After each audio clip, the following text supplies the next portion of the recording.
আকাশবাণী কলকাতা। স্থানীয় সংবাদ পড়ছি প্রিয়া বিশ্বকর্মা।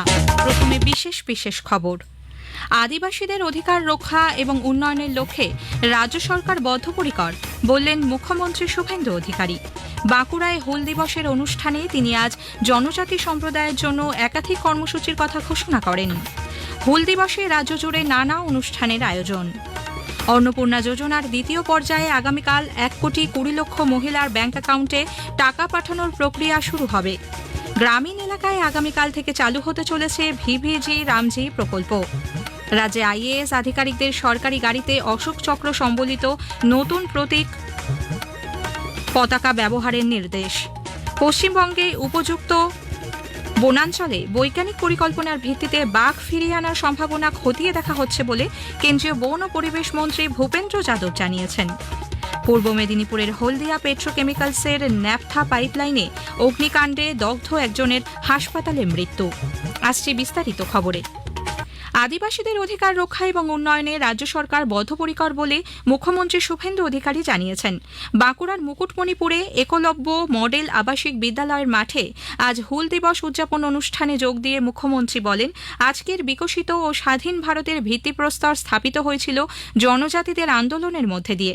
অটল বিহারী বাজপেয়ী সাঁওতালি ভাষা ও অলচিকি লিপিকে সংবিধানের 8ম তফসিলের অন্তর্ভুক্ত করেছেন।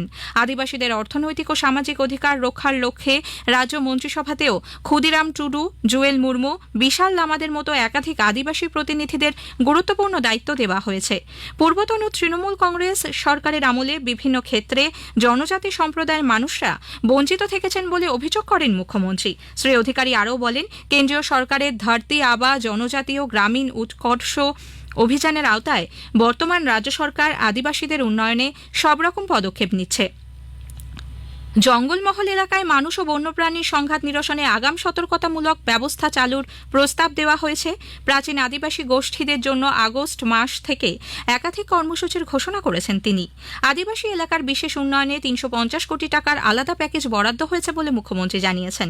তিনি আরও বলেন, জয় জোহার সামাজিক সুরক্ষা প্রকল্পের ভাতা 500 টাকা বৃদ্ধি করা হয়েছে।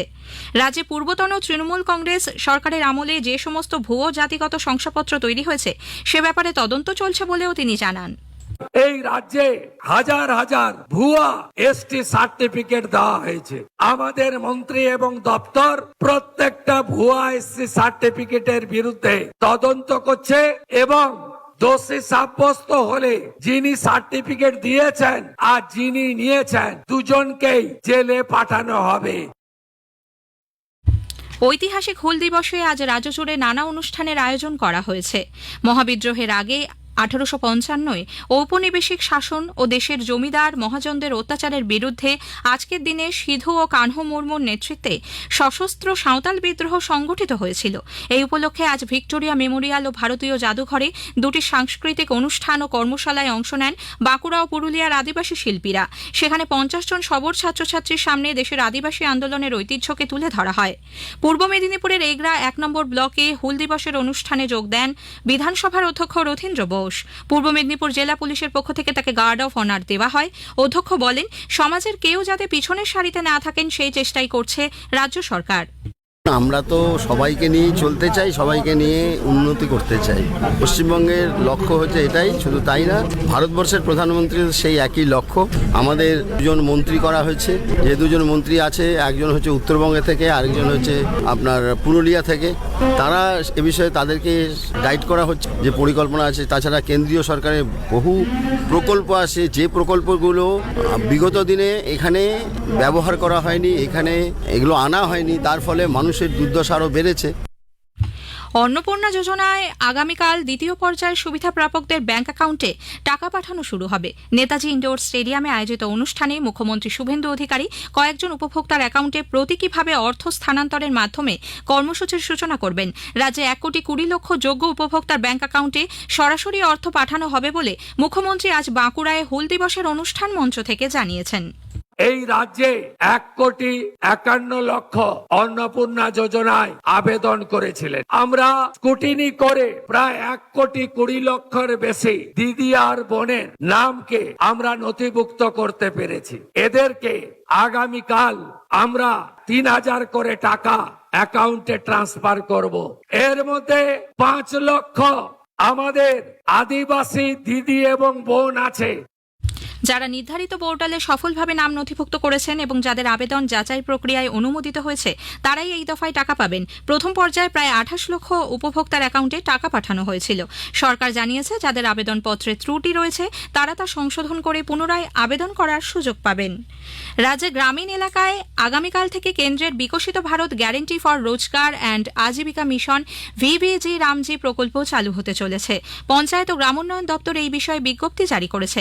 এই প্রকল্পের জন্য মোট খরচের 60% অর্থ 8,508 কোটি টাকা দিয়েছে কেন্দ্রীয় গ্রামোন্নয়ন মন্ত্রক। অন্যদিকে রাজ্য সরকার 5,672 কোটি টাকা বরাদ্দ করেছে বলে বিজ্ঞপ্তিতে জানানো হয়েছে। গ্রামীণ পরিকাঠামো, পানীয় জল সংক্রান্ত কাজ সহ মোট 4টি ক্ষেত্রে এই প্রকল্পে শ্রমিকরা কাজ করবেন।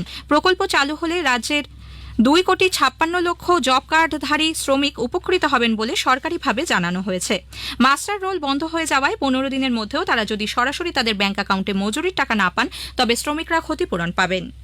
রাজ্য সরকার বিভিন্ন শিল্প ও পরিষেবা ক্ষেত্রে কর্মরত শ্রমিকদের আগামীকাল থেকে নতুন ন্যূনতম মজুরি কাঠামো কার্যকর করতে চলেছে। নতুন কাঠামো অনুযায়ী এ এবং বি এই দুটি জোনে ভাগ করে ন্যূনতম মজুরি বৃদ্ধি করা হয়েছে। জোন এ তে অদক্ষ বা আনস্কিল্ড শ্রমিকদের মাসিক ন্যূনতম মজুরি 10,558 টাকা বা দৈনিক 406 টাকা এবং জোন বি তে সেই মজুরি হবে 9,760 টাকা বা দৈনিক 375 টাকা। জোন এ তে কর্মরত সেমি স্কিল্ড শ্রমিকদের মাসিক ন্যূনতম বেতন 11,615 টাকা এবং জোন বি তে 10,733 টাকা নির্ধারণ করা হয়েছে।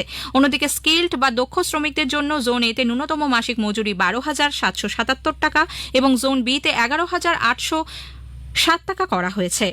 স্থানীয় সংবাদ শুনছেন আকাশবাণী কলকাতা কেন্দ্র থেকে। রাজ্যে আইএএস আধিকারিকদের সরকারি গাড়িতে বিশ্ব বাংলার ব প্রতীকযুক্ত পতাকার পরিবর্তে নেভি ব্লু রঙের পতাকায় অশোক চক্র সহ ভারতীয় প্রশাসনিক পরিষেবার প্রতীক ব্যবহারের নির্দেশ দেওয়া হয়েছে। কর্মীবর্গ ও প্রশাসনিক সংস্কার দপ্তর এক বিজ্ঞপ্তিতে জানিয়েছে পদমর্যাদা অনুযায়ী পতাকার আকার আলাদা হবে। পতাকা শুধুমাত্র সরকারি কাজে ব্যবহৃত গাড়িতেই লাগানো যাবে। সর্বভারতীয় সাংস্কৃতিক সংগঠন সংস্কার ভারতী রাজ্যের সাংস্কৃতিক ঐতিহ্য সংরক্ষণ ও বিকাশে রাজ্য সরকারের কাছে একটি সাংগঠনিক প্রস্তাবপত্র জমা দিয়েছে। প্রস্তাবগুলির মধ্যে রয়েছে কলকাতায় মহারাজ শশাঙ্কের পূর্ণাবয়ব মূর্তি স্থাপন, বাংলা চলচ্চিত্রে স্বচ্ছ ও যোগ্যতাভিত্তিক মূল্যায়ন ব্যবস্থা চালু, ঐতিহাসিক মন্দিরগুলির সংরক্ষণ ও ডিজিটাল নথিভুক্তিকরণ এবং উত্তরবঙ্গ ও দক্ষিণবঙ্গে পৃথক লোকসংস্কৃতি একাডেমি গঠন। পশ্চিমবঙ্গে উপযুক্ত বনাঞ্চলে বৈজ্ঞানিক পরিকল্পনার ভিত্তিতে বাঘ ফিরিয়ে আনার সম্ভাবনা খতিয়ে দেখা হচ্ছে বলে কেন্দ্রীয় বন ও পরিবেশ মন্ত্রী ভূপেন্দ্র যাদব জানিয়েছেন।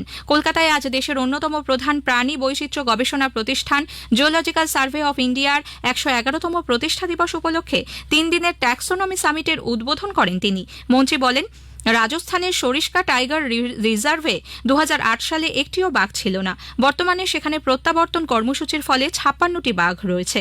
2014 সালের পর থেকে দেশে টাইগার রিজার্ভের সংখ্যা 47 থেকে বৃদ্ধি পেয়ে 58, এশীয় সিংহের সংখ্যা 523 থেকে বৃদ্ধি পেয়ে 891-এ দাঁড়িয়েছে।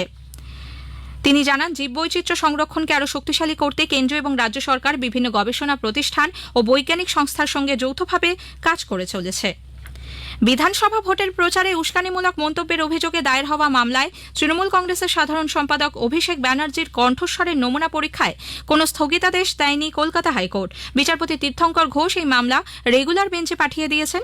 এই মামলায় ইতোমধ্যেই 31 জুলাই পর্যন্ত রক্ষাকবচ পেয়েছেন অভিষেক। এরপরেও কণ্ঠস্বরের নমুনা রেকর্ড করার ক্ষেত্রে অসুবিধা কোথায় সেই প্রশ্ন তোলেন বিচারপতি। এইভাবে তিনি তদন্তের পথে বাধা সৃষ্টি করছেন বলে বিচারপতির পর্যবেক্ষণ। এদিকে বিধাননগর আদালত আজই অভিষেকের কণ্ঠস্বরের নমুনা দেওয়ার সময়সীমা 8 জুলাই পর্যন্ত বাড়িয়েছে। 21 জুলাই ধর্মতলার ভিক্টোরিয়া হাউসের সামনে শহীদ দিবসে জনসভা করা যাবে না বলে মমতা ব্যানার্জি পন্থী তৃণমূল কংগ্রেস এবং দলের বিদ্রোহী শিবিরকে জানিয়েছে কলকাতা পুলিশ। পূর্ব মেদিনীপুরের হলদিয়া পেট্রোকেমিক্যালের ন্যাপথা পাইপলাইনে বিধ্বংসী অগ্নিকাণ্ডে দগ্ধ একজনের মৃত্যু হয়েছে। রেললাইন সংলগ্ন ঝুপড়ির বাসিন্দা বছর 38-এর মানু বিবি কলকাতায় চিকিৎসাধীন ছিলেন। বর্তমানে কলকাতায় 8, হলদিয়া মহকুমা হাসপাতালে 6 এবং তাম্রলিপ্ত মেডিকেল কলেজ হাসপাতালে 1 জন চিকিৎসাধীন। দুর্গাচক থেকে হলদিয়া স্টেশন পর্যন্ত রেল চলাচল বন্ধ রয়েছে। মৌসুমী অক্ষরেখা এবং সক্রিয় ঘূর্ণাবর্তের ফলে আগামী 3রা জুলাই নাগাদ উত্তর পশ্চিম বঙ্গোপসাগর ও সংলগ্ন এলাকায় নিম্নচাপ সৃষ্টির সম্ভাবনা। এদিকে পশ্চিমবঙ্গের একাধিক জেলায় আগামী কয়েকদিন বজ্রবিদ্যুৎ সহ বৃষ্টির পূর্বাভাস। শেষ করার আগে স্থানীয় সংবাদের বিশেষ কিছু অংশ আরও একবার। আদিবাসীদের অধিকার রক্ষা এবং উন্নয়নের লক্ষ্যে রাজ্য সরকার বদ্ধপরিকর, বললেন মুখ্যমন্ত্রী শুভেন্দু অধিকারী। অন্নপূর্ণা যোজনার দ্বিতীয় পর্যায়ে আগামীকাল 1,20,00,000 মহিলার ব্যাংক অ্যাকাউন্টে টাকা পাঠানোর প্রক্রিয়া শুরু হবে। স্থানীয় সংবাদ শেষ হলো।